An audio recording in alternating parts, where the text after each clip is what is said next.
I'm Dr. Michael Kerr, family psychiatrist, and this recording is going to be about an overview of Bowen family systems theory.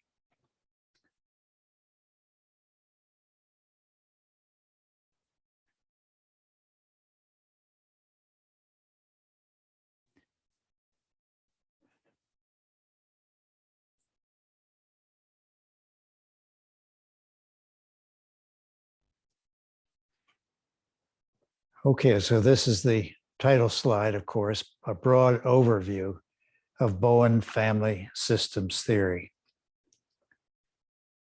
And what I'm presenting is a radically new understanding of how relationships work. If you look at this cartoon, the wife is saying, "Stop yelling at me." And the husband on the right, of course, is saying, "Stop ignoring me." And their daughter in the middle is saying, "Stop fighting." So the first section I call natural systems thinking. So the core of this presentation is the application of systems thinking to human behavior. With the exception of people who have tried to extend general system theory and cybernetics to human behavior, the Bowen family systems theory that is the basis of this short talk is the first application of systems thinking that came from the direct study of a living system, namely the human family system. So this A with an arrow to B, and this is intended to symbolize cause and effect thinking. Event B occurs because an antecedent event A occurred. A has caused B. This is an important way of thinking and highly useful in many areas, such as science. However, it is inadequate for addressing the complexity of human relationships. So here's a clinical example of cause and effect thinking. Jim, the husband, says to his wife, "I feel depressed because you would rather work in your garden than be with me." This statement is typically delivered accompanied by a sad-looking face and slumping shoulders. His assertion implies that her actions cause him to be depressed. So this is a different way of thinking about it. You see the arrows going in both directions. So this symbolizes a more complex picture of what is happening. It symbolizes a reciprocal interaction. Jim's wife, Mary, says, "It upsets me to be around you when you act depressed and complain about not getting enough attention. I retreat to my garden in response." Systems thinking describes how each spouse changes in response to a process that both unwittingly help create and sustain. The red arrows symbolize that this is an anxiety-driven process, and the AB thing below it indicates two anxious people. They co-create the process and corresponding changes in one another. The whole is greater than the sum of its parts.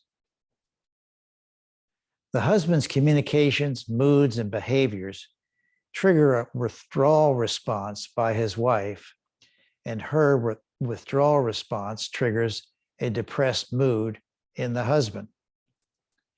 Each contributes equally to an emotional process that alters each other's moods and behaviors. The term emotional process refers to the flow of emotions between people. Each person's emotions not only reflect their internal states, but also function to change each other's internal states and associated actions. In human beings, the process is mediated primarily by auditory and visual stimuli. It is nonsense to blame one another because they both help create changes in each other to which both react. Blaming the other amounts to blaming oneself. If we go back to our friends on the title slide, what is key to understand is how each person is thinking about this type of interaction. If they're each thinking cause and effect, he blames his yelling on her ignoring him, and she blames her ignoring him on his yelling. Neither wants to give in. If either partner can apply systems thinking, he or she can work to change self without feeling they are giving in. The daughter will obviously derive benefit from their more mature behavior. A key assumption here is that a systems view of relationships is a better description of reality than a cause and effect view. The task is for people to gain more objectivity about an emotional process. Progress results from developing a new way of thinking and translating that into a new way of being. It takes a leader to start the process rolling, but it does not always have to be the same person leading.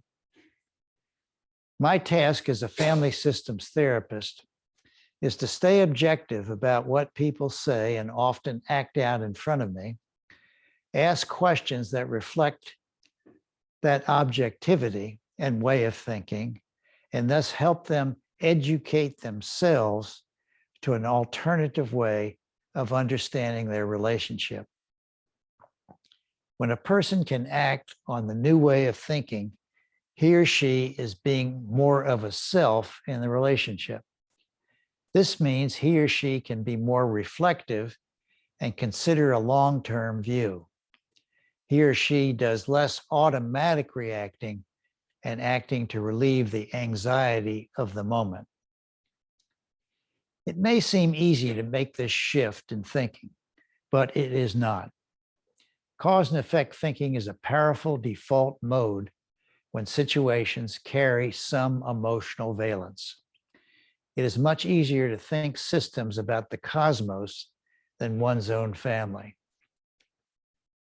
A quote from Jonathan Haidt: "Reasoning has evolved not to help us find truth, but to help us engage in arguments, persuasion, and manipulation in the context of discussions with others. Confirmation bias is a built-in feature of the argumentative mind." Jim feels that if Mary were more attentive, he would not feel depressed, which is true. Mary feels if he did not act so depressed, she would not feel overwhelmed and want to distance, which is also true. Both spouses are caught in a process similar to a Chinese finger trap. Each is equally reactive to the other spouse. It takes two to tango. Most people play lip service to this being true, but it is difficult to live it. The shift from causal thinking to observing emotional process and one's part in it generates a state of equanimity that produces almost instant changes in interactive process and its consequent effects on the moods and behaviors of both people. Both often compare it to a breath of fresh air. It is probably the right spot in this presentation to let a certain cat out of the bag. Many people are prone to disagree with this assumption in Bowen theory, but it has been implied by everything I have presented thus far.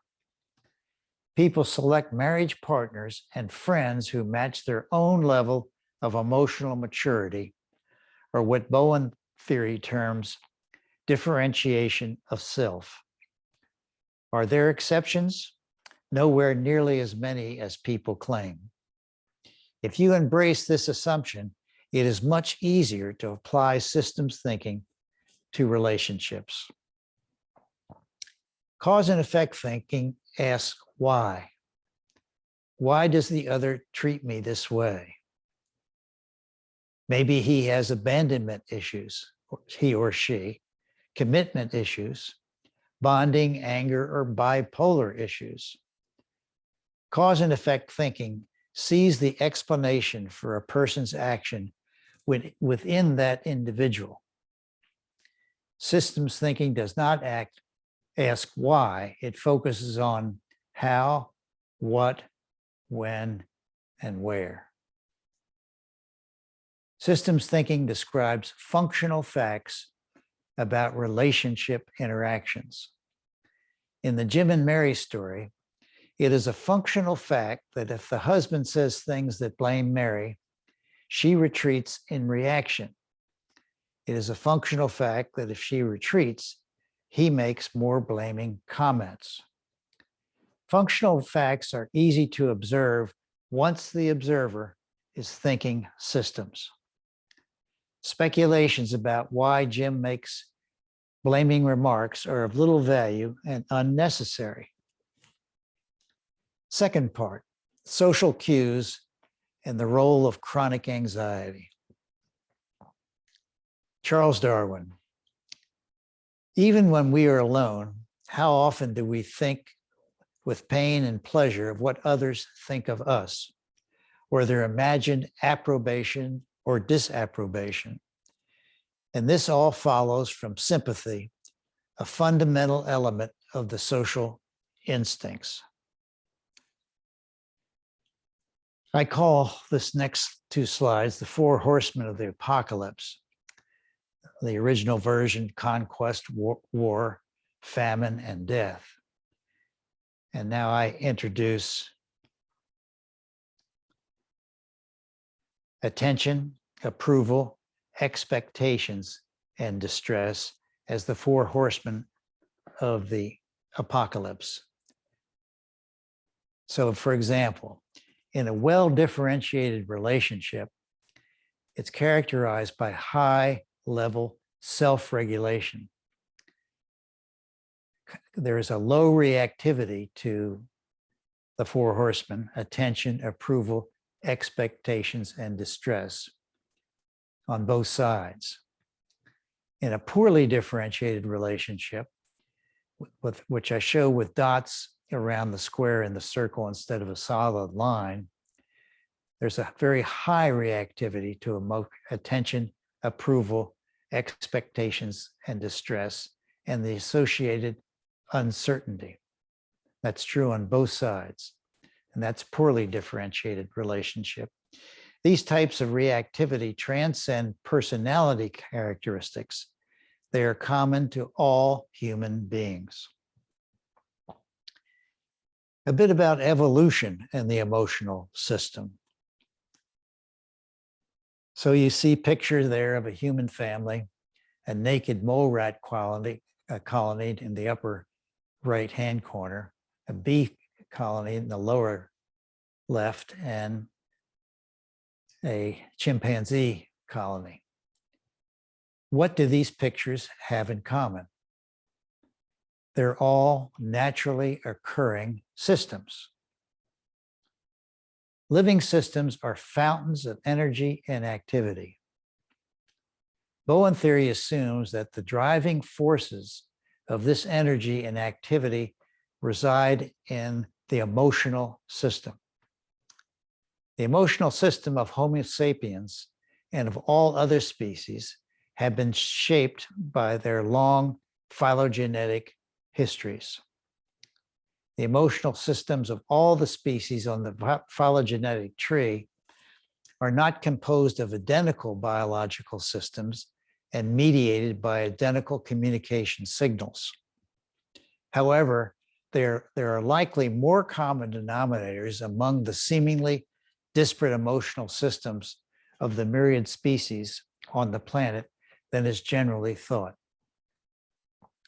Bowen theory uses the term emotional more broadly than in common usage.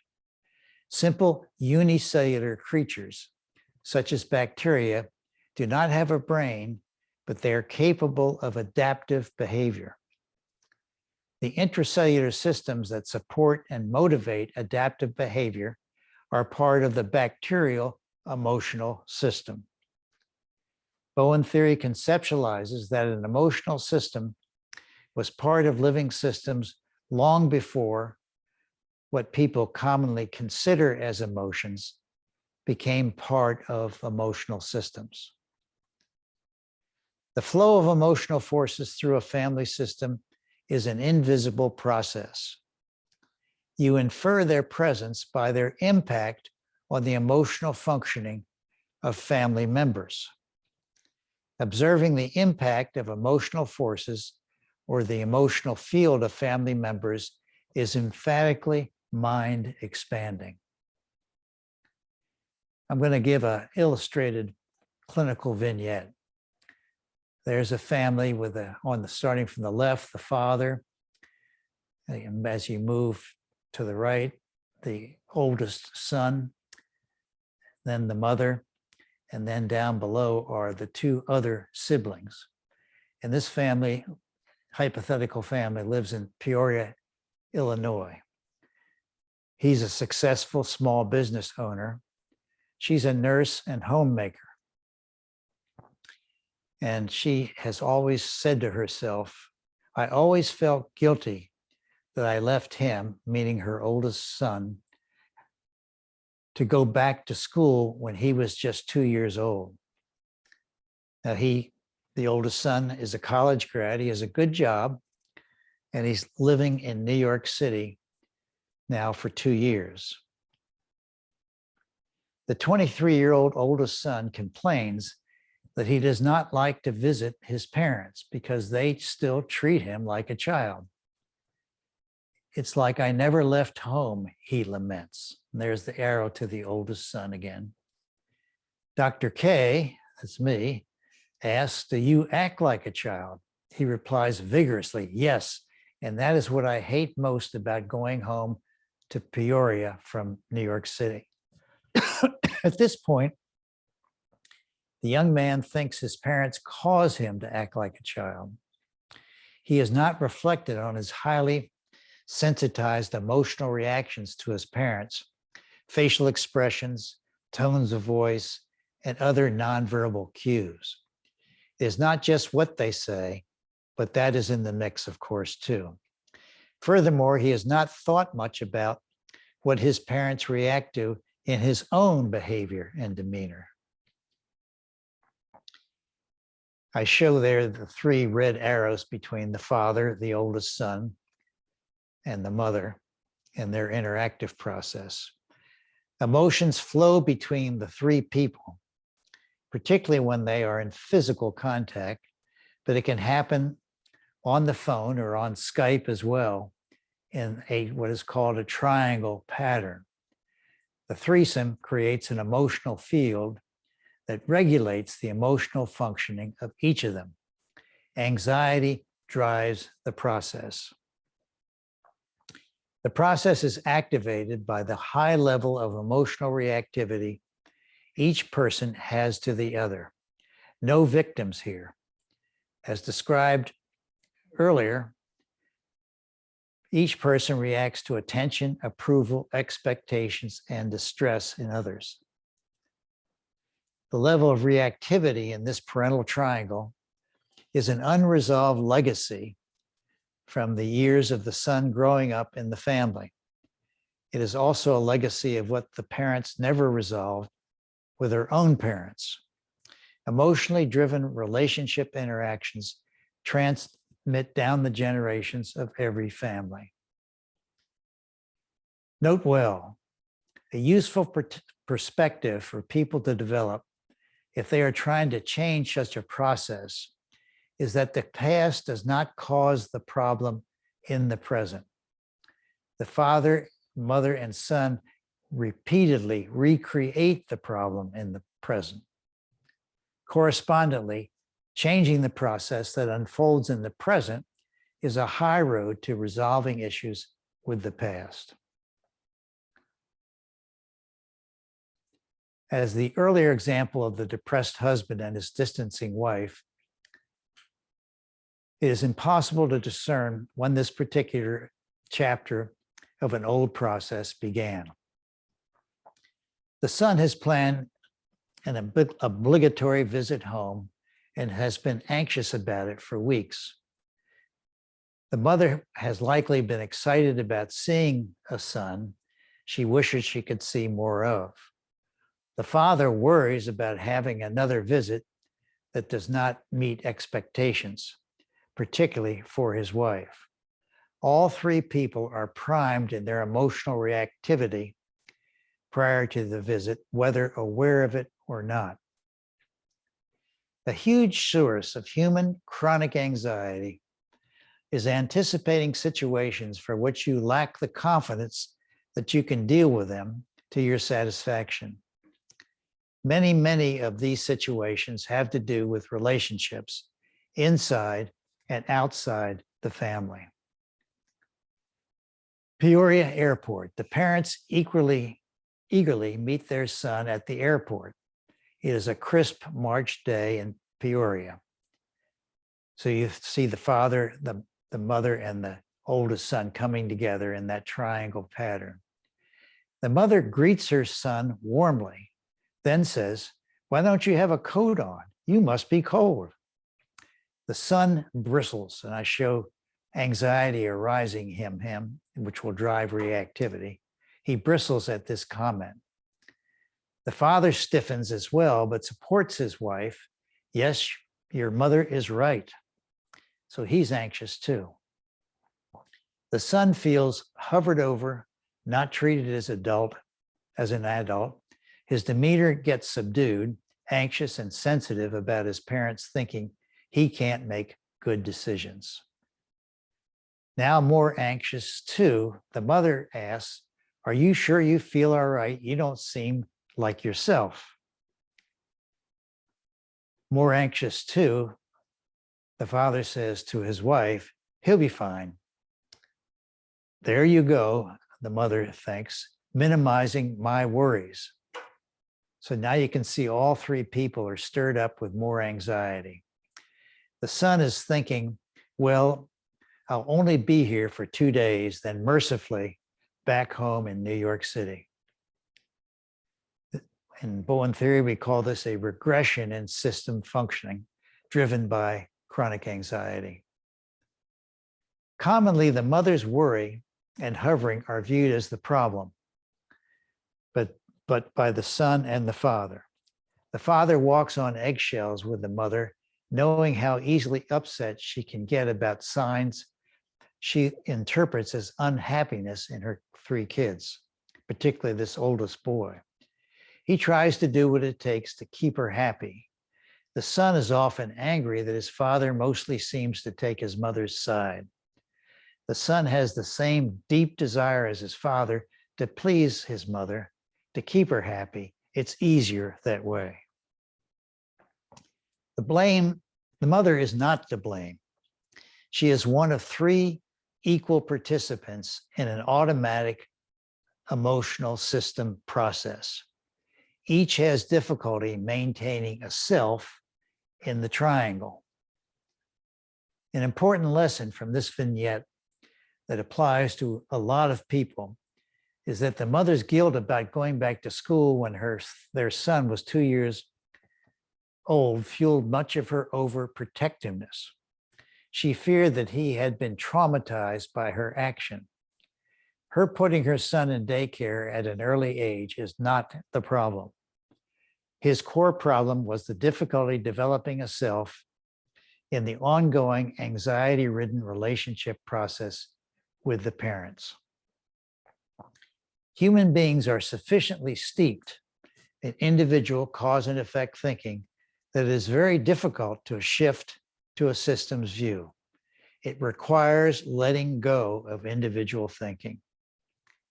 Gaining an understanding of the emotional system and the concepts in Bowen theory begins with evolution. The human emotional system is the outcome of an evolutionary process that extends deep into the history of life.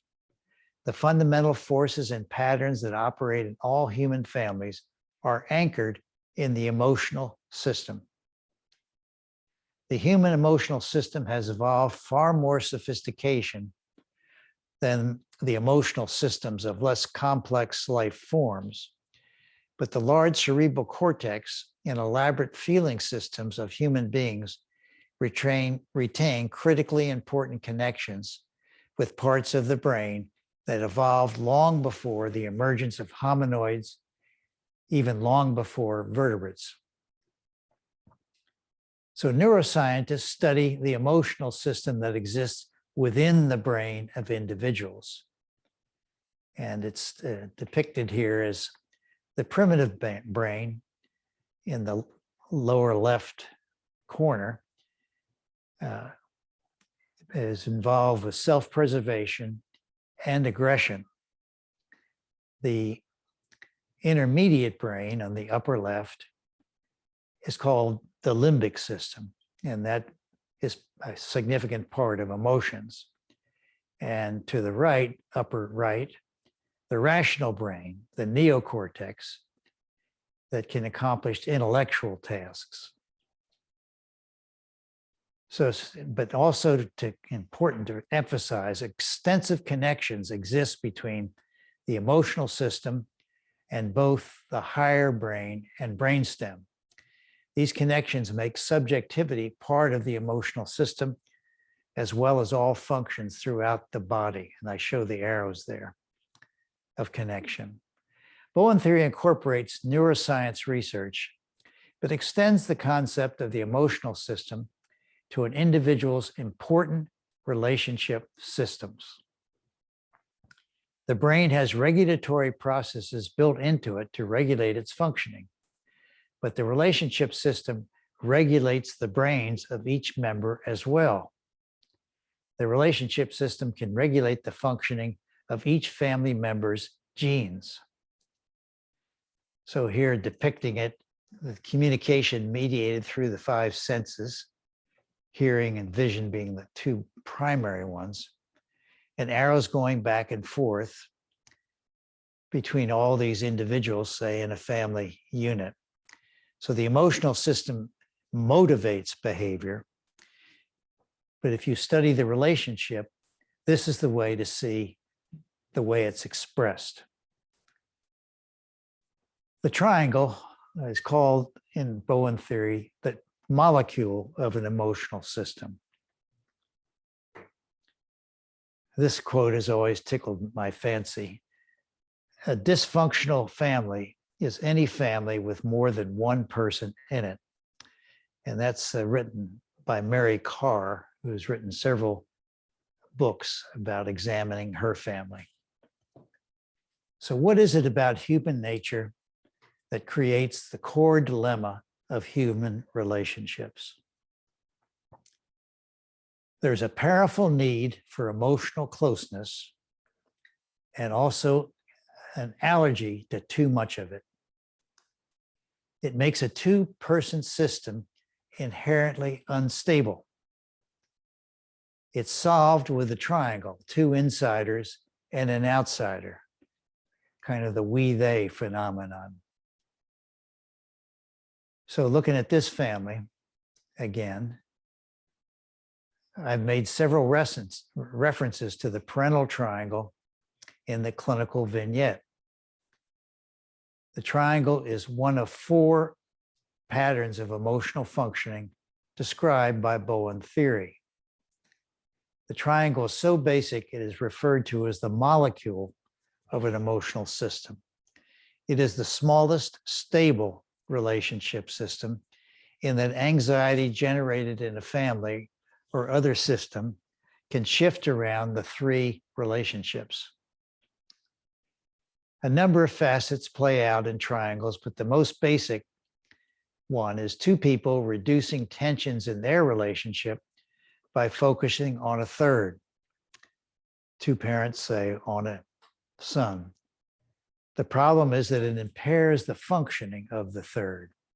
So you see symbolized there, the parents have anxiety from the way they're interacting with one another, and then project that anxiety to the son by focusing more on the son.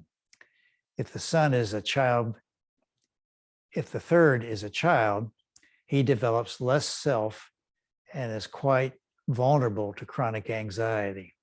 His emotional boundaries are not good. So this comes from Rudyard Kipling's first stanza of a poem called We and They. Father, mother, and me, sister and auntie say, all people like us are we, and everyone else is they. And they live over the sea, while we live over the way. But would you believe it? They look at us, we, as only a sort of they. So the calming effect of affiliation in this way can trump empathy for outsiders. A political process embedded in an emotional process.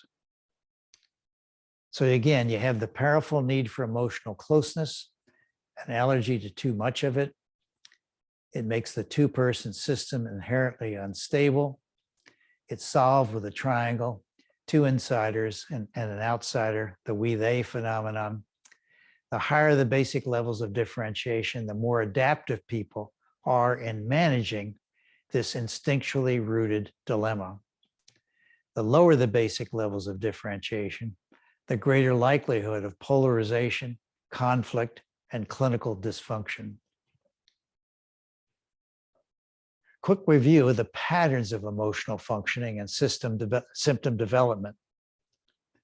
There are 4 patterns of emotional functioning described in the theory.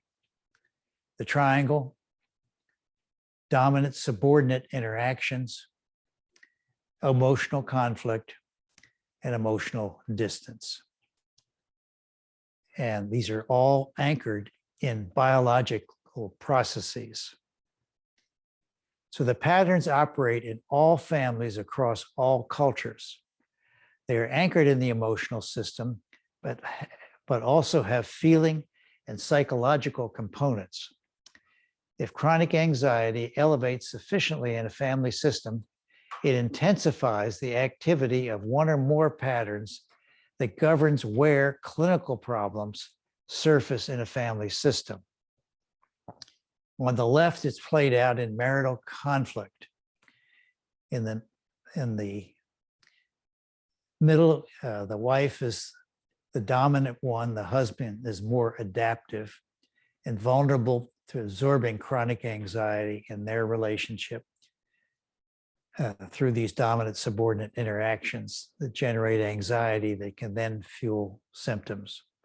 Or it can be, as we've been describing earlier, it can manifest by focusing on a child that can stabilize the parents' relationship but impair the child.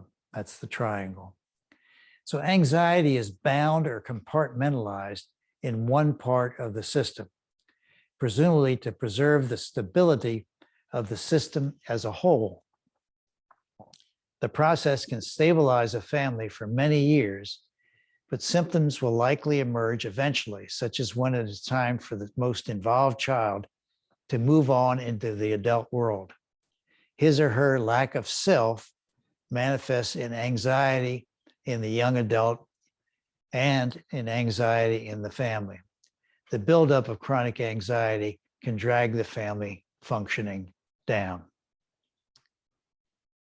One of the father of modern medicine, Sir William Osler, and you can see he bridged the 19th and 20th centuries. Emotions acting through the brain can affect the nervous system functioning, hormone levels, and immunological responses, thereby changing a person's susceptibility to a host of organic ills. A mountain of research has confirmed this idea of a mind-body connection since Osler's time. This is not to say that relationships and a person's particular position in a relationship system cause illness. Disturbances in relationships and a person's position in a system renders that person more vulnerable to physical, mental, or social symptoms. but many other factors play important roles in whether or not someone develops an illness. For example, genetic predispositions. But genetic predispositions by themselves are usually not causal. I ask this question, is it this simple? Is Bowen theory reductionistic? Medical and psychiatric diagnoses emerge in the context of a relationship system process, meaning that diagnoses are actually symptoms of a relationship process, not causes, symptoms. The family member most vulnerable to developing systems is the one making the most adjustments in his or her internal functioning to keep the system in harmony. That person is vulnerable to feeling overwhelmed, isolated, and out of control. He or she has lost self in this process. Such emotions fuel a chronic stress response that can trigger organ and tissue dysfunction. Part 6 is differentiation of self. Fact-based knowledge exists about the type of behaviors that promote cohesion, cooperation, and productivity and good health in families versus the type of behavior that promotes fragmentations, lack of cooperation, lack of productivity, and poor health. It boils down to the degree to which people are able to distinguish between the feeling process, which is rooted deeply in the brain, and the intellectual process. People vary on a continuum in this ability.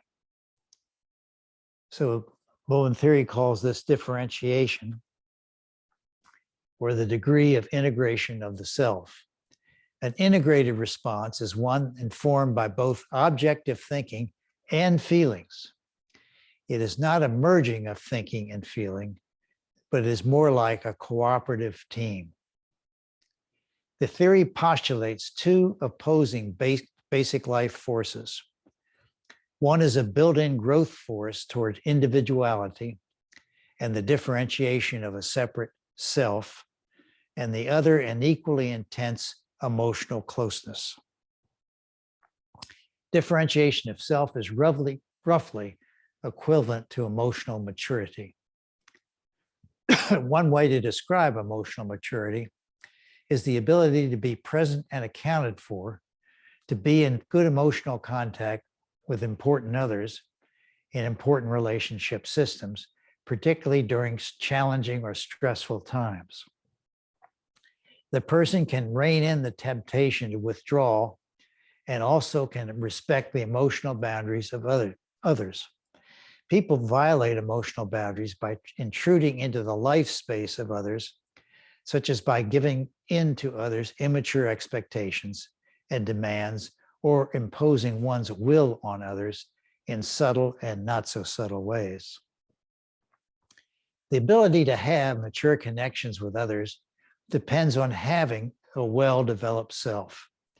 The less self people have, the more difficult it is not to violate the emotional boundaries of others, or not to permit others to violate your own emotional boundaries. Bowen theory describes, there's Murray Bowen, of course, two main variables in Bowen theory. One is the degree of anxiety, and the other is this degree of integration of self. Differentiation describes a property of the individual.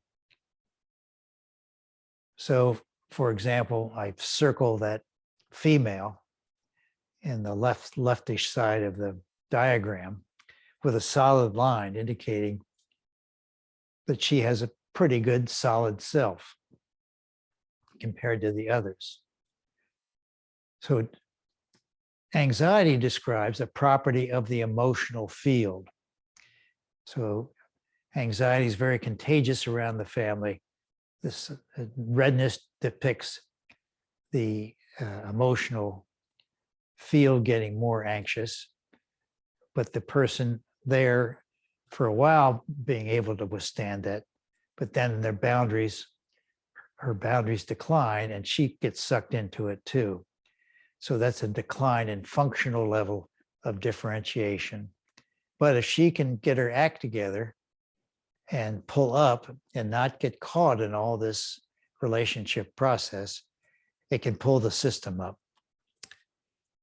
So the basics of relationship transmission during a family with raising kids, you can have a non-anxious investment and more mature interactions with, say, a firstborn son who develops, therefore, more self. And to the right, an anxious investment, less mature interactions. And that individual develops less solid self. So parents easily describe this difference in the kids. Sibling variation, very common, but sees it as caused by differences in the children that they react to, not that they're part of it. So the one who has more self can also be more goal-directed, and the one who has less self has more of an obligatory relationship orientation, hard to get free of reacting. So the left one has more self, the right one has less self, symbolized there. So people are attracted to spouses at the same basic level. So there's a well-differentiated male, and below it a poorly differentiated male, and they attract, and goodness knows all the factors that go into this attraction, spouses of equal levels of differentiation of self. So thus, better differentiated spouses tend on average to raise somewhat more differentiated children with sibling variation than do less differentiated spouses with sibling variation. So this just illustrates the family diagram being multi-generational system. It's a multi-generational emotional system, like an organism. So here only 4 generations, but it can be extended farther than that. And what can happen is over the course of this process, it can create individuals that are well differentiated and individuals that are poorly differentiated along a continuum. So this is just my own family system, one that I studied with great benefit. And I had a brother who's dead now, but it was an intense focus of family anxiety. He's the one with the dashes around him and a big, thick arrow between my mother and that brother. And that mother was married for a first time before and divorced. So that's my first half sibling. And then comes my brother Billy, who was eventually diagnosed to have schizophrenia, which I don't think is really all that useful of diagnosis. The next child died in near childbirth, 10 days, and hyaline membrane disease. And there's a third brother and myself last. Each of us freer in the family system to form more of a self. So Murray Bowen, the originator of Bowen family systems theory, let me just give you a little touch of that. He began his psychiatric career at the Menninger Clinic after World War II and serving in World War II. And he was there for 8 years, 46 to 54.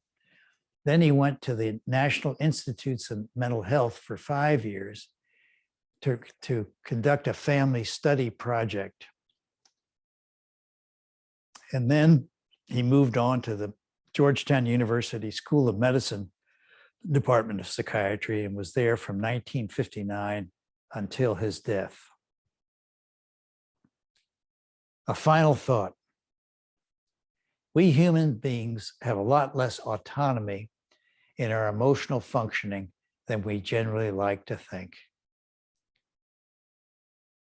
Most people know this to be true, but it's hard to accept. Thank you for listening.